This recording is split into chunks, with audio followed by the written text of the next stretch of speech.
Hello and welcome to my channel History and Guys. And today I want to present to you my Saga army for Age of Vikings, the Pagan Rus. I've recently finished this project and I showed a couple of the models off already on my channel and on my Instagram. But I think it's time to make a concise overview about the whole army. And yeah, that's what we are going to do today.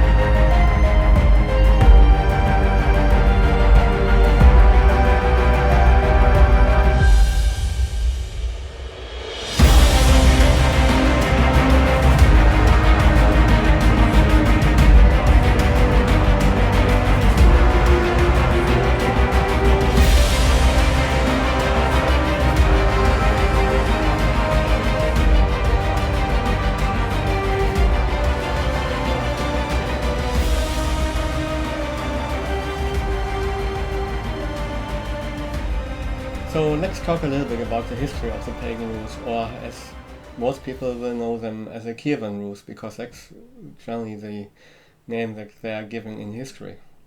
And the Kievan Rus are a group of people that basically consists of two different groups. First of all, the local Slavic population, and then on the other hand, a group of Norsemen, so Vikings, who originally settled a little bit further north under their leader Rurik, and who then realized that in the area that is known as Kyiv, there's a very interesting trading area. It's very rich. We know obviously today that Ukraine is not just a country that is dominated by its rivers as a geographical feature, but also by its rich soils that allow you to have a very effective and fruitful agriculture going on there, as well as it is also a land where you can in theory have quite a few horses as well, which might become important at a certain point as well.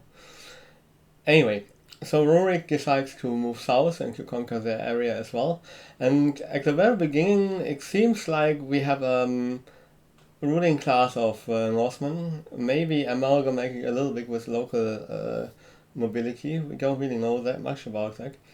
And then on the other hand we have the Slavonic population, and they obviously have different cultures. They both have pagan beliefs at that very moment, and the Christianization only happens about 150, 200 years later. So we could now probably talk about the history of the Pagan Rus for the next, I don't know, 3-4 hours. But I think that would take it too far. I just want to make a couple of points and then talk about one very important and very colorful person in the history of the Kievan Rus. Well, first of all, there's a little bit of debate, like I said before, how the Kievan Rus as a people came together. But nowadays, most historians seem to agree that there was indeed a Norwegian or a Norse group of people, so Norse and what is known more in Norway and modern Sweden specifically as well, and the local Slavonic population. Because you see, apparently, I'm not a linguist, but you see some linguistic words that are derived from Swedish, for example, that appear in Ukrainian language or Russian language probably as well. So that's generally how you have to look at it. And it's interesting because this kind of process mirrors a lot of other events that are happening at the first millennium in after the fall of the Roman Empire in Western Europe as well, where you have groups of people moving, conquering other areas, and then you see after some time a new kind of people arriving from the mixing. And the processes take different shapes. Sometimes the elite just completely replaces the other elite, and sometimes you see some amalgamation of the people. And it's very interesting. I think I talked about it a little bit before when I was talking about Peter Heather's book about the migration period, which is very instructive in that regard and covers the different theories. Anyway, So we have like about 100 years or 50, 60, 70 years of rulership by the North upper caste. And then we have a situation where first Rurik dies, and then he's succeeded by his son, and the son is married to a woman called Olga. And this Olga is a very colorful and a very interesting person, because not only is she a saint of the Orthodox Church, but she also went through a bunch of very interesting events, at which point you might sometimes discuss whether she actually really was a saint or not, but let's get to it.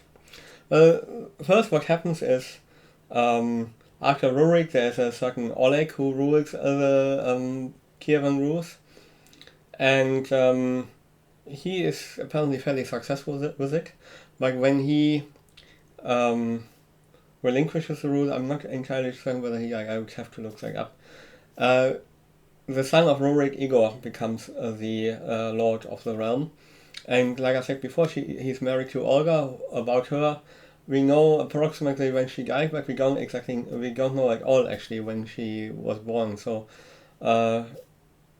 we don't know whether she was like 15 when she married or much older. I think Locke speaks for a rather younger variant, because just about all the events that happen afterwards, it would be a bit unlikely that she's like 30 when this unravels. Anyway, there's a neighboring tribe that's called the Graflins, and the Graflins originally were paying tribute to the Kievan Rus in terms of delivering furs. And when Igor becomes king, they say like, we don't want to do this anymore, we are strong enough to resist. And then some fighting erupts, and Igor then travels to the main city of the Graflins, that's called Koroshin, which is nowadays still existing as a city in Zhytomyr district. And there he originally agrees to accept some kind of tribute, but apparently it's not quite enough. And then on the way home he decides, I will go back and I will then demand more tribute. And the Graflins are not very happy about the situation, and they decide just to murder him. And about how the murder happened, there are also some rather colorful accounts where we're not exactly sure whether they're actually true. But anyway, I mean, they kill the king, and then we have suddenly a very difficult situation, obviously, when it comes to the continuation of the rule of the Kievan Rus, because we have Olga, who's a widow now, and we have a very young son. I think he's like 3 years old at this point in history. And Olga decides she needs to act decisively, and she needs to make her move, because it could just happen that the prince of the Graflins now basically becomes the supreme ruler of the area.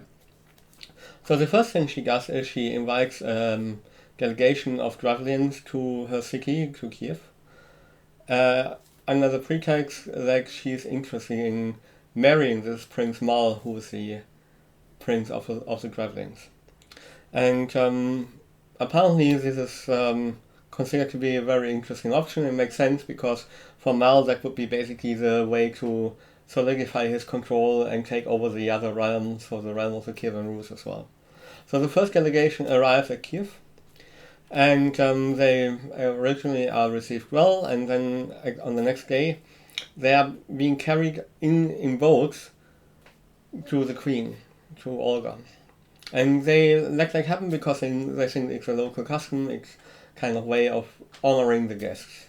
What they don't know is that Olga at the night asks her servants and her people to dig a deep hole. And when the boats arrive at the place where they are supposed to meet Olga, the boats all get thrown into this ditch, and all the delegates get buried alive. Well, that's not really saintly behavior, is it? But Olga is certainly a person who will top this one. So what happens next is Olga pretends to be completely innocent and nothing has happened. And she sends another delegation to the city of the Graflins and tells them, send us your most distinguished people, because I really want to commit to this marriage, and I want to host them and solidify our pact. And the Graflings, who have not heard about what happened to their first delegation, are happy to do so, because it looks like an interesting option here, really. So here they go. They arrive at Kyiv, and well, guess what happens? They get killed again. But how does it actually happen? Well, they get led into a bathroom house, because they are being told, well, in order to meet the queen, you should really clean up after the travels and get new clothes, and then Queen Olga will receive you. Well, except that they will never leave this bathhouse, because the doors get barred and then it gets set to fire, and everybody dies, well, in a fire. A second act of the not so saintly Olga, I guess.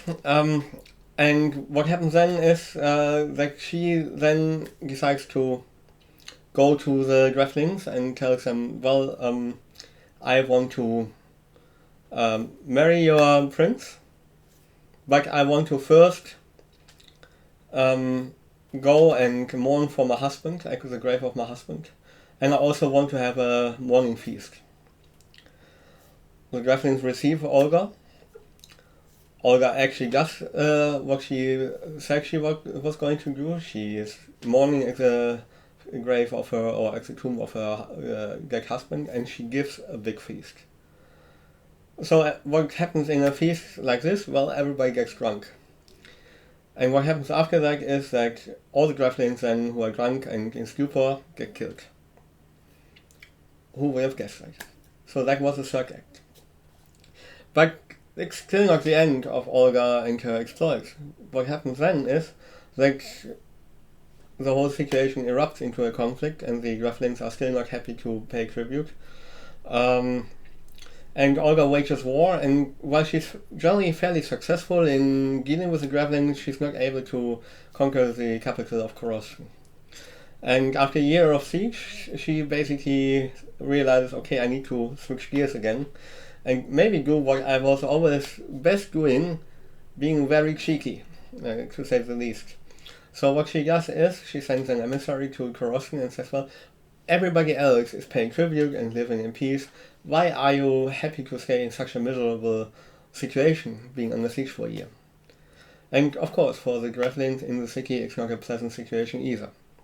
So they are obviously saying, well, we are a bit afraid about what you've done in the past. You've killed emissaries, you've killed people after a feast, and but generally we would be maybe interested in paying homage and paying tribute to get out of this pickle that we are in right now.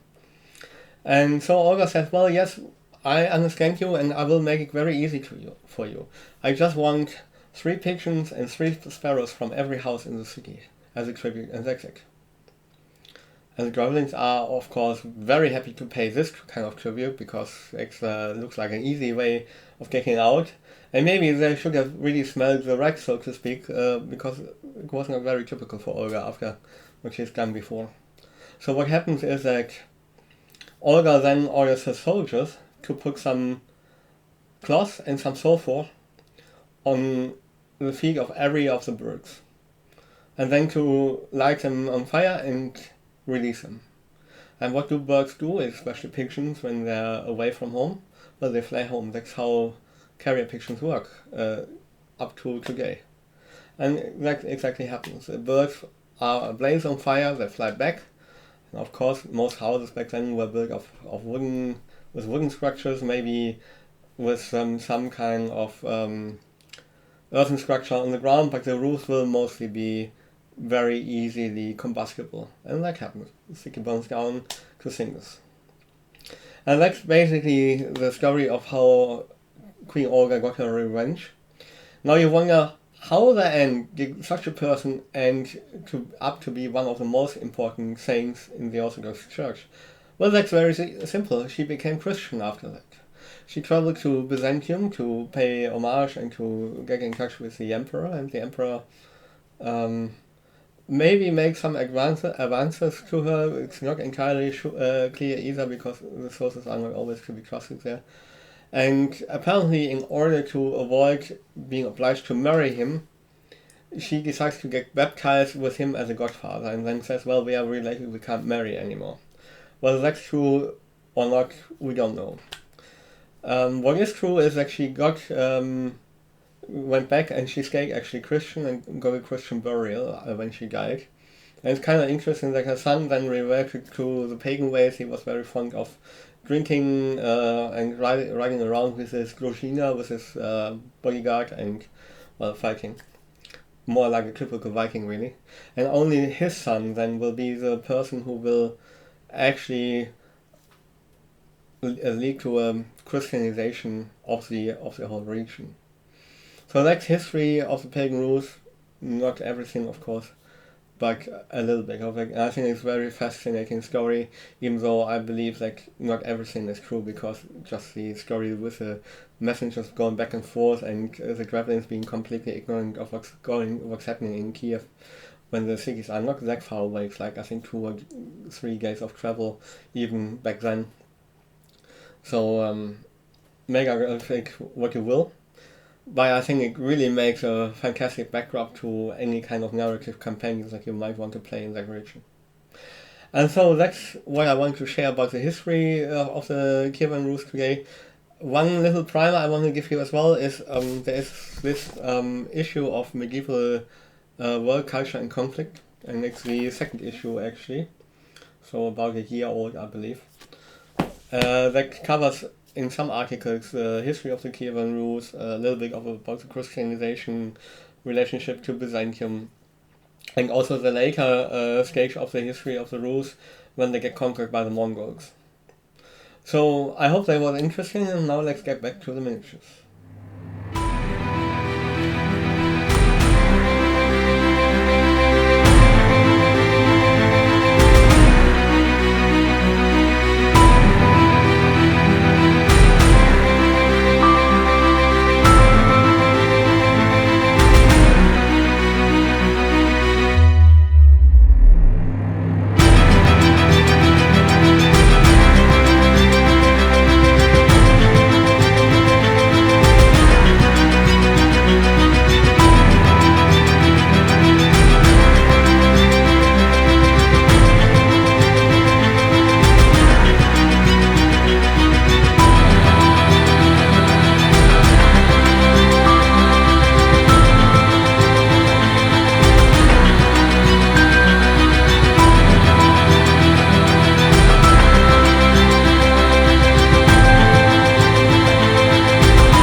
And the next part is simply to talk about the models, which is why you are here in the first place, I guess. And this army is consisting only of Gripping Beast metal models, and I've used the Jomsviking range as well as the Pagan Rus range simply because they are pretty much indiscernible if you are really looking from the period they were living in. They're both living in Eastern Europe. One probably somewhere living in the eastern edges, fringes of the Baltics, the Joms. And the Kievan Rus, I showed you the region earlier where they were living. And you can expect that there was some contact between those two groups anyway. And also in terms of character and look, they match very well. So if you merge those two ranges, you will not really notice a lot of difference. Maybe the Yom's Vikings are very slightly more heavily armed, especially the warrior models, but seriously, it's not really a big difference. And when you see it on the cable, it just looks like an army for me. And the other decision I had to take was obviously how to paint them up, and that was fairly simple as well in some ways, because I chose a red and white paint scheme, generally speaking. Obviously, because we're talking about early Middle Ages army, it's not like an uniform or anything, it's really just using the same colors in different places and using different shades of these colors as well. And the general idea is that the higher the status of the warrior is, so if it's a warrior or even a Hardguard, the brighter the colors and the cleaner the colors get. So the white gets cleaner, the red gets brighter, and some people also have a third color, namely blue, on them. And I think that works pretty well to differentiate the army. Not quite as perfect as I originally thought, because sometimes they blend in a little bit too well into each other. So I would, if I did it again, I would probably just adjust the base rims depending on what kind of unit it is. So basically use, let's say, a light brown for the levies, a dark brown for the warriors, and a black for the Hardguard, just as one example. It wouldn't stand out too much, but it's a very easy way in Saga to discern the different armies, especially when you're playing with somebody who might not be as familiar with the army as you are. So I've painted only one point of levies with javelins, but I think that's enough. We're never going to take more than that. I've got, I think, 5 points of warriors, which I think you might want to have available. And then I have way too many Hardguards, because I bought all the Hardguard packs for Yoms and for the Pagan Rus. So that's like 4 or 5 points, I believe, if not 6. But I really enjoy painting them up, because they have different kind of armor, different looks, in terms of, like, some wear some fur cloaks, some have very shiny lamellar armor. And it's really enjoyable to paint them up. I think they're generally big old-fashioned but good-looking ones.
Finally, let's talk a little bit about the playstyle of the Pagan Rus. The Pagan Rus are fairly typical for an Age of Viking army, as in being a foot-only army. They are not super mobile because they don't have any kind of multiple activation.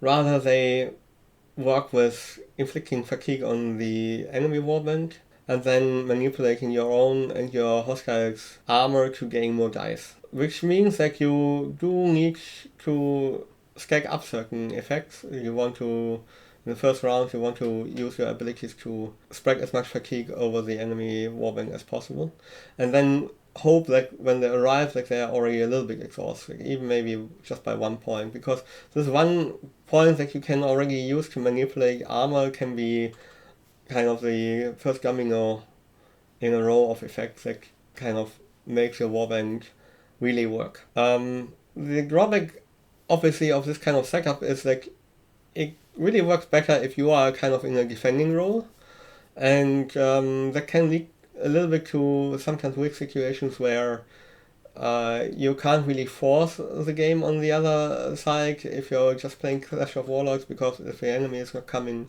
you're not really going to drop all your dice and just in order just to activate your warband and much forward with an empty board, because that's tantamount to suicide.